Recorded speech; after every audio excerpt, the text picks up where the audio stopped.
So, I haven't scripted this, but you'll know that in the last week or so, I took receipt of a very, very large collection of very old VHS videotapes. And the reason that I bid for that particular lot on an auction was because it really, really spoke to me as a lover of science fiction. Because I had the feeling that for whatever reason, the lot had been put up to auction. The person who had done it was clearly a lover of science fiction of a certain era. And given that my channel is about the future of the past, whilst I don't often show you videos of old films and so on there, a lot of my love for the future of the past flows from films like these, and I've focused on the films here. And it isn't all of them, I guess that would be nigh on impossible, but interestingly, when I stopped to think about it, I thought, well, it's not actually that impossible. Because what I would like you to do is imagine a funnel. So imagine something that is narrow at the bottom and expands up at the top and just kind of keeps going. So classic whirlpool, wormhole if you prefer. And when I thought about that as a concept, I thought in the 1980s, as I was growing up, there weren't really that many channels on terrestrial TV. In the United Kingdom, I had BBC One, BBC Two, ITV, regional variations of ITV, Channel 4, yes, Channel 5 at some point along the way. So I only really had 4 channels that I personally was watching. And when you consider that cinemas weren't really multi-screen at that sort of time, not here in the UK anyway, we had sort of single screens, that was it, really. Your choice of available films to watch, if you liked science fiction, was actually relatively limited.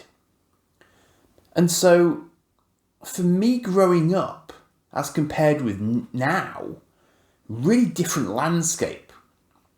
So you had to really hope that the science fiction films that were made were good, because you were going to go and watch them because there weren't that many being produced. At the end of the day, it was a very, very limited volume of creative output being made in those days, in those analog days. And you did get them repeated on TV from time to time. And again, it was still that limited pool. So you had the Star Trek films, sure. And they actually accounted for quite a large proportion of what often got repeated, because obviously there were lots of them, because they kept making them. Very, very few series at that time were multi-film. I mean, Star Wars obviously was also multi-film, but it was more, there were only 3 of them originally. We didn't get any more for years. So there were only 3, whereas Star Trek kept going pretty regularly. So I'm going to just share some of my memories of some of the films I have arrayed in front of me here on VHS video. And you may not be familiar with all of them, so these might give you an idea to go and watch it on a streaming service, which of course didn't exist when I was little. That wasn't a thing. If you wanted streaming, you took one of these VHS tapes, you put it in your video recorder. If you were clever, like me, you time set the video recorder to start and stop recording, allowing for adverts and a little bit of late start, late finish time. And you ended up with a maximum of possibly 8 hours of long play videotape, which you could record straight off the TV. But only what was on the TV, of course. That was it. Only what was shown at a particular time on a single particular channel. And if you missed it, you missed it. No catch up. I know it's a whole different era. My son doesn't get any of that as a concept because he wasn't born into that. I was. So, let me begin. I mean, none of these are like the oldest science fiction films going. I haven't got War of the Worlds here. You know, there's loads of really old school classics that I do not have represented here. But a lot of these were new to me when I was growing up. So that's kind of, what I'm going by, and obviously what was actually in that collection that I got. So one of the things that really made me want the collection was this, The Last Starfighter. Now, I've seen it again since. It seems to be deeply difficult to get on digital for some reason in terms of physical digital media now. But the story of this is quite wonderful. If, like me, you used to enjoy going down to the arcades, in my case next to the sea, and putting your 10, your 20p into a machine and going to a galaxy far, far away and blowing up bad guy aliens. I used to play the Star Wars simulator that you could sit in. That was one of my favourites. And the premise of this film, of The Last Starfighter, is that the heroic Earth human plays an arcade game and wins it in a sufficiently impressive manner that he is then recruited by the Star League to go and fight in a real spaceship, in a real no-holds-barred battle for the survival of sort of the free space worlds, if you like. And he battles in an experimental starship that's one of a kind and has a single-use ultimate weapon. So many tropes, it's hilarious, but a lot of the tropes came from The Last Starfighter. And this is what I'm talking about when I talk about the funnel. Remember I was talking about the funnel? So this film is probably responsible for a lot of other things that end up appearing further up that funnel, because this is at the narrow end of the funnel. This is one of the films that is in that narrow neck of the funnel that leads to all the other films that are now out there ad infinitum, where there's an experimental ship, one of a kind weapon, smart bomb style, blows up everything, and the heroes win the day. We get a lot of that these days, and this is one of those films that started those tropes and those trends that continue to this day. So yeah, I'm that old. It was also one of the first films to use CGI quite extensively and quite believably. It holds up surprisingly well, even though it's, 40 odd years now? This is probably nearly 50 years old as a film.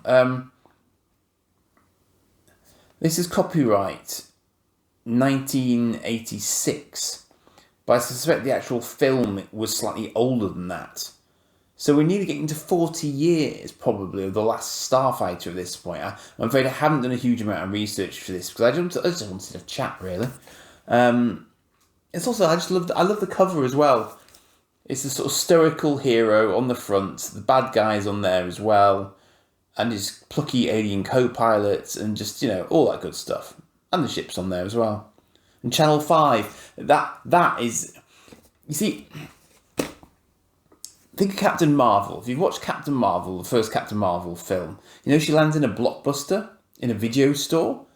I used to go to smaller versions of that and Blockbusters in the United Kingdom, and I spent many a happy hour of my childhood wandering around these video stores, seeing if I could find films like this that weren't on my TV. Because I didn't have Sky, so I had to go to the video store to try and find obscure stuff like this to watch.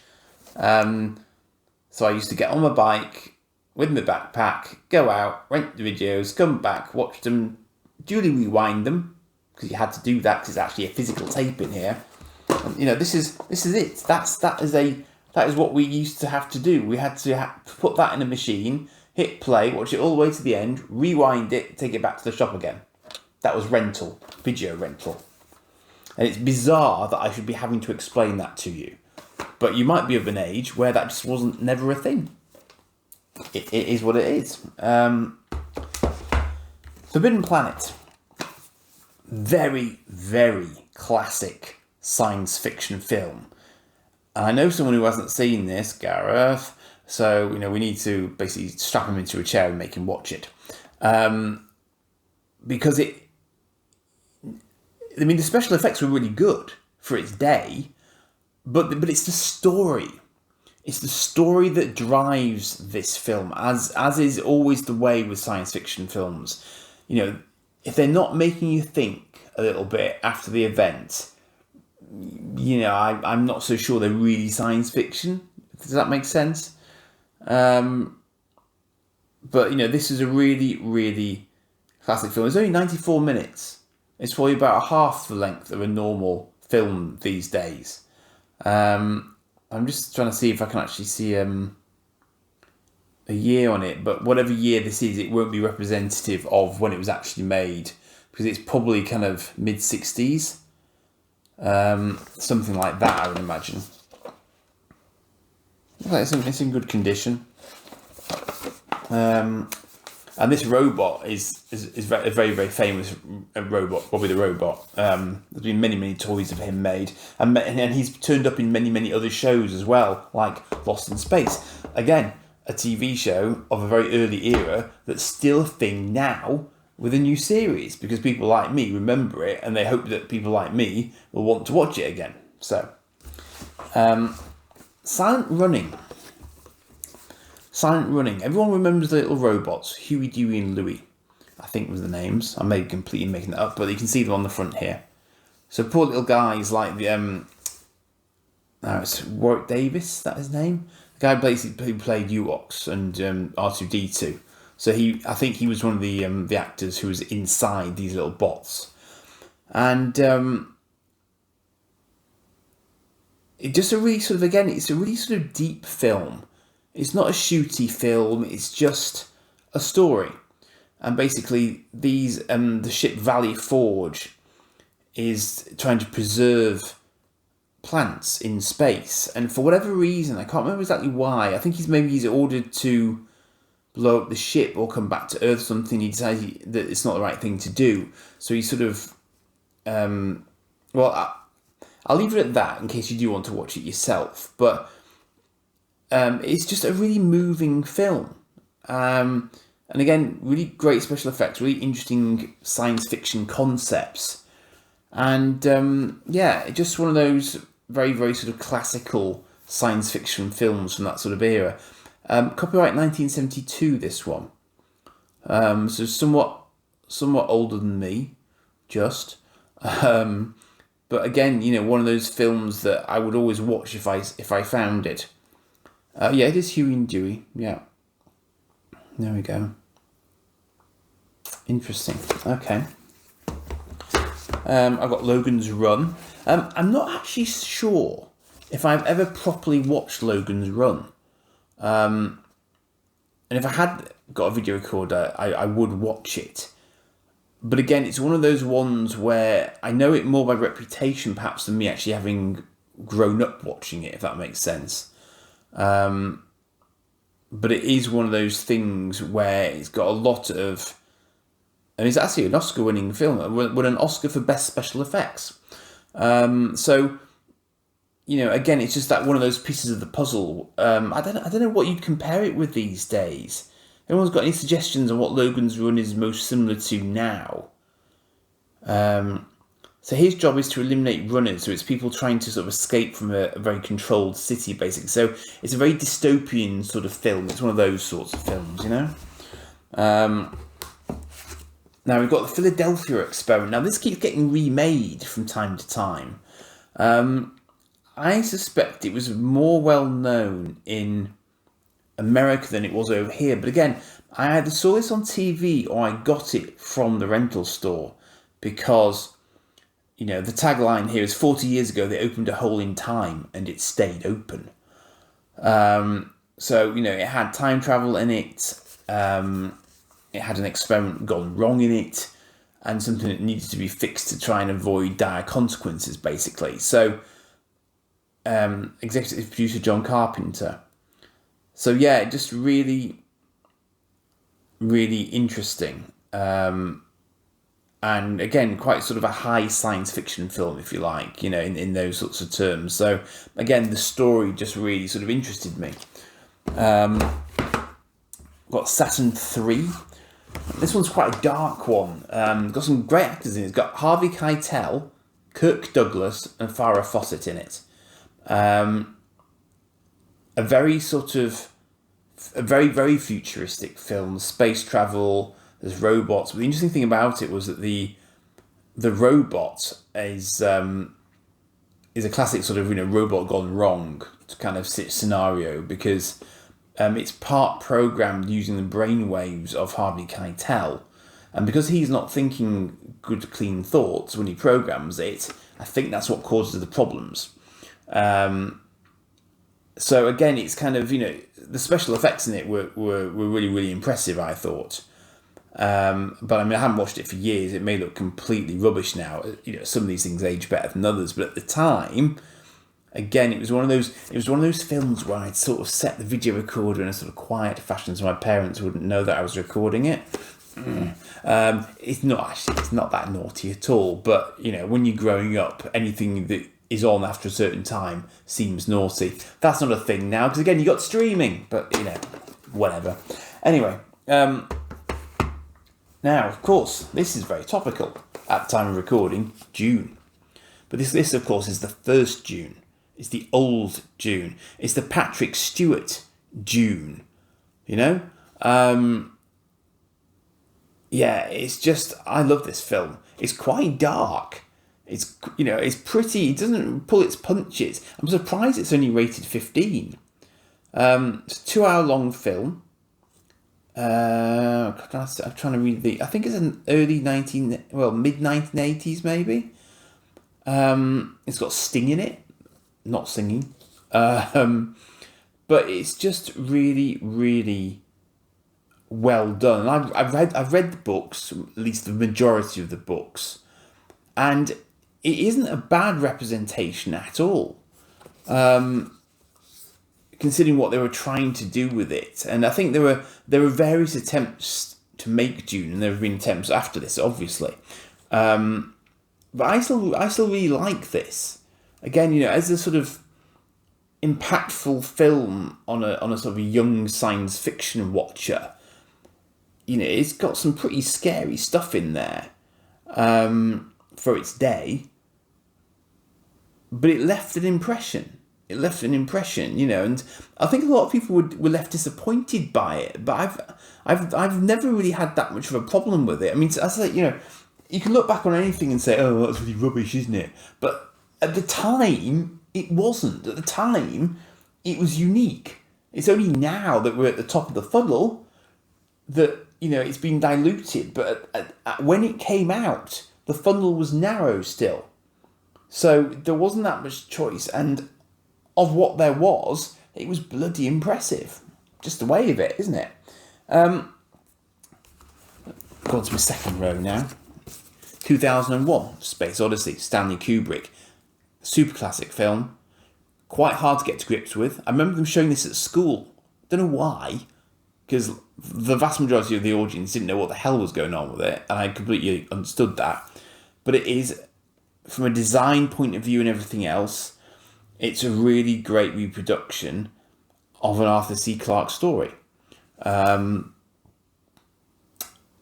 it will always remain that way. And open the pod bay doors, Al, is a classic thing, and it's it's got a rogue AI in it. It's not really his fault. Again, if you haven't ever watched it, watch it. I won't spoil it for you, but it's just a really good, solid science fiction tale created at a time when you wouldn't have thought they'd even been able to do it, because it was groundbreaking stuff. And a lot of the people who worked on this went on to do things like Star Wars, because this is where they cut their teeth. And a lot of them were British as well, more than you might think. And then, of course, later we got 2010, which has a link to Jaws and Helen Mirren in it as well. Now, not many people either know or care to talk about 2010. I quite like it, personally. It's not... Although it's not as deep, perhaps, as 2001, it's not shot in the same way. For me, I felt it was a good sequel. Now, let me know in the comments, let me know in the chat what you think of it if you've watched it. Watching it when I did, really enjoyed it. Good hard signs in it.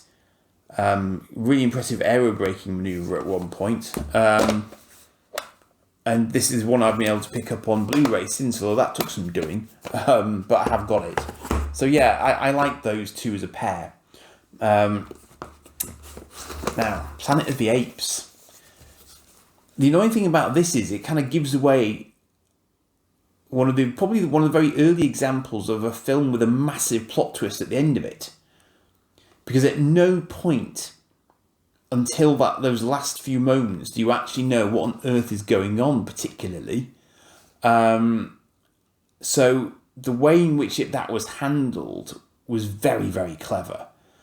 And, say what you like about Charlton Heston, it is one of those films that I think, stands the test of time in and of itself, but has also, again, led to, in the 2020s, they're still doing Planet of the Apes films.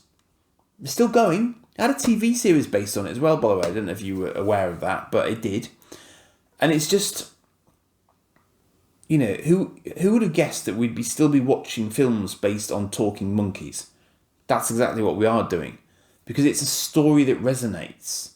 It's a story that, we either sort of love or loathed from the point of view of how it actually turned out for humans. But, it's a really, really enduring story. As all good science fiction should be, I think.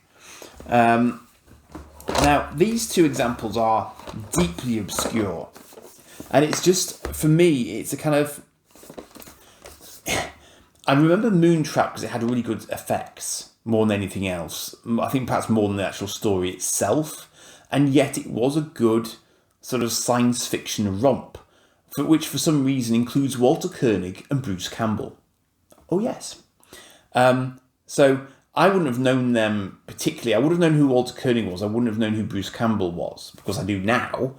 So as a little bit of sort of science fiction, it's 1989 on the back of on the packaging, so it was probably very late 80s. So because of that, the special effects are actually quite decent in terms of your stop motion and stuff like that. But the story was quite interesting as well.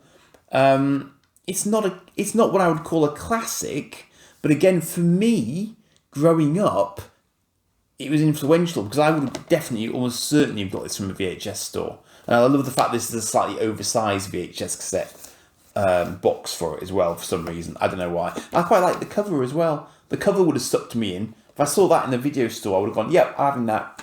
I'm having that. Clearly science fiction. It's got an astronaut on the front cover. That's it. I'm sold. On a similar basis, this has got Luke Skywalker on the cover. It's got Mark Hamill in it. It has. Bill Paxton as well. I haven't watched it for years. But I remember, in fact, isn't that looks like Doodah from Harry Potter. You see that on the back? Coltrane? Is it Coltrane? Yeah, Robbie Coltrane's in it. There we go. Yeah. Bob Peck as well, whoever he is. But it's just sort of, again, it was an unusual post-apocalyptic kind of science fiction film at a time when, I don't know whether that was, I guess for me it was new as a concept, but people had done it before. It's from the producer of Star Wars and the director of Tron. I mean, come on, fair dues. And yeah, I just really, it was a bit, I think it was a bit nonsensical, but it had androids and stuff in it. It was just, again, it was just kind of interesting to understand the world that it was trying to sort of portray to you. And it had, aircraft and stuff in it. So it was cool of its sort. And again, it benefited from the fact that there weren't loads and loads of films being produced at that point in time. I don't know what you would really call that period of the sort of the 80s. the sort of the kind of Mad Max was probably earlier than that as well, but the later Mad Max films were probably in this era. It's not cyberpunk. I'm trying to think of something else, but it is that sort of post-apocalyptic world kind of genre, I think is what I'm thinking of. Got Close Encounters of the Third Kind, of course, which again is quite an old movie. But again, it sort of envisages a sort of first contact kind of situation, although it isn't actually first contact at all in many respects. But again, a Steven Spielberg film, and just really, really beautifully executed in the way that you would expect from him, with a focus on the humans rather than the aliens. Even though the aliens are completely integral to the whole thing, it's more about humans. And that's what makes it a lovely film. What else was in the collection? Well, you see, I'm moving into more current ones now. I say more current. It's all relative. So, yeah, I know. It's the original Judge Dredd film. I love the remake of the Judge Dredd film that they did. Because I'd watch the lead guy who's in Lost and The Boys all day long. I think he's a great actor for this sort of thing.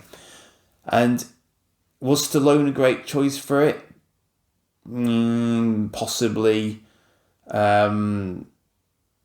Not acting wise, and I don't even know that Dredd was ever really that bulked out in the comics. But I read the comics, you see, and that's why I wanted to watch this, because aside from Batman, Superman, and again they were big films in my childhood as well. The '89 Batman in particular. But all the Superman films I grew up on. So Christopher Reeves was my Superman early doors. There's no two ways about it. And of course, that's a good example of a film series which, again, has managed to keep going. But Dredd, of course, is a lot darker. He's more of an anti-hero type. So he's not DC, he's not Marvel. He's Fleetway, effectively, I think. Would be, are they called Rebellion these days? I've lost track. But even though he took his helmet off ridiculously early, it was nevertheless an interesting, from a design point of view and looking at the megacity as a concept, I think it captured it pretty well. Again, that might be a slightly controversial view, I don't know, but if you were starved for British comic-based science fiction, this was about you a lot. This was about all you were getting. So, that's a thing. Hardware notwithstanding, possibly.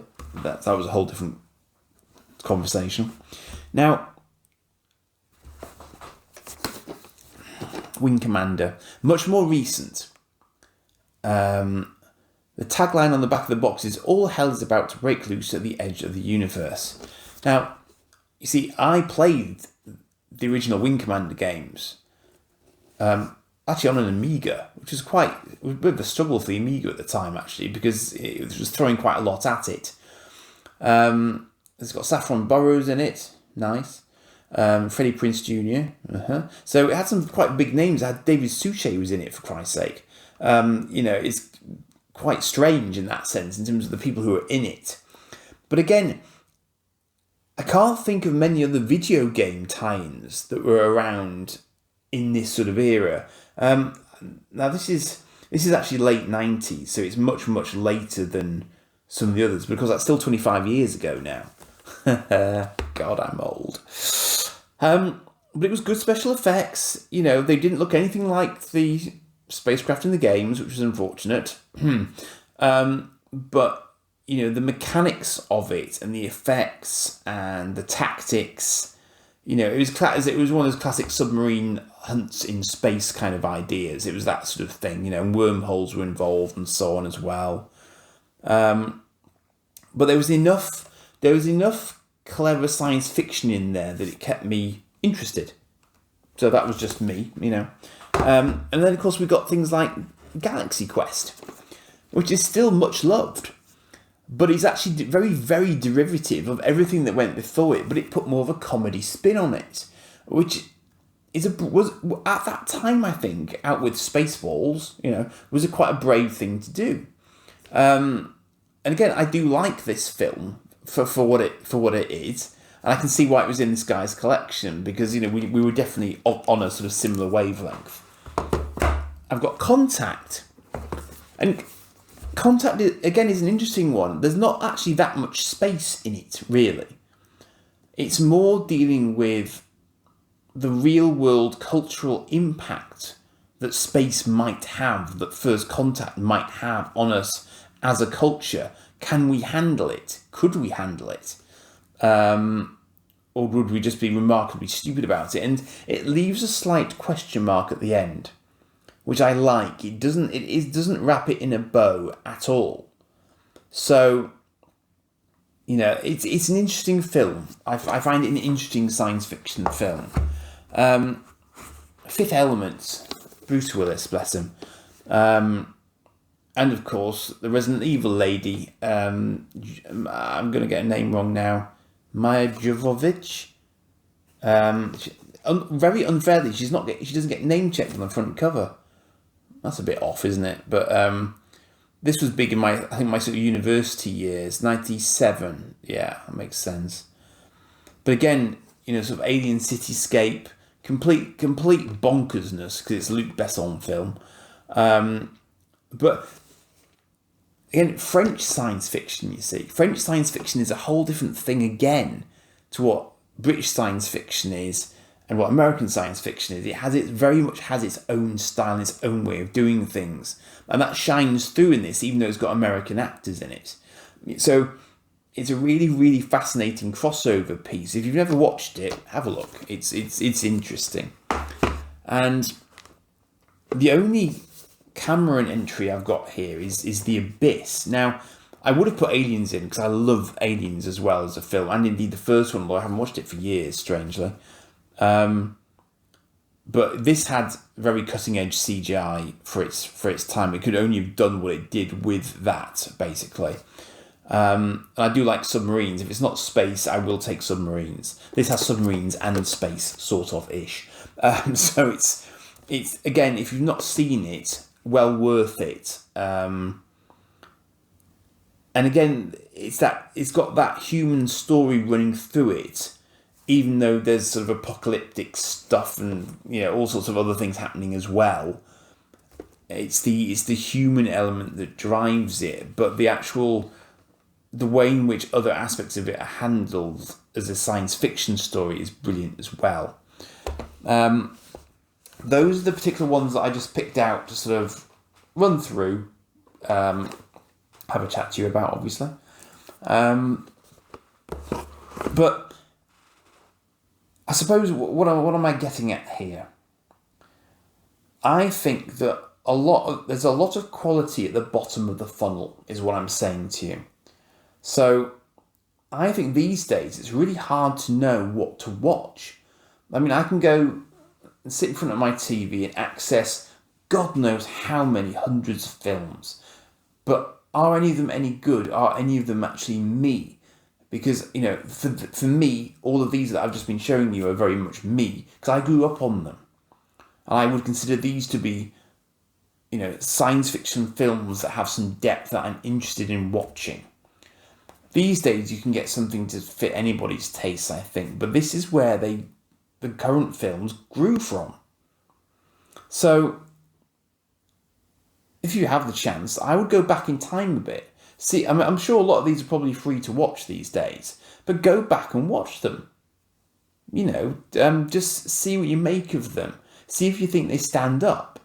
And, if you like any of these, let me know in the comments. And just see what you think. I'll be really interested. I mean, unfortunately, my son hasn't really inherited my science fiction love. He will watch certain things. If it's got a plane in it, he'll watch it. No questions asked. But funnily enough, he has played Star Citizen, and yet he's not quite as into his science fiction generally as I am. Maybe that's just a dad likes it, therefore I can't thing. It's quite possible. It's a teenager after all. But I hope one day he might come look at some of these and try and figure out what his old dad was all about, because it is quite funny when you look at my film collection, on DVDs and everything else. There's very little in there that isn't science fiction related, which does make me sound very, very monotone. But I don't think I do actually make any apologies for that, because you like what you like, don't you? That's okay. And indeed, I still chuckle to myself thinking that, we've had all these Marvel superhero films, and it's like, I was reading the comics 40 odd years ago. So were many other people. All these sort of kids who have come and just watched the films. They owe a lot to the people like myself who were the first real sort of people to sort of get the toys and that were mass produced and all that sort of stuff in the 80s.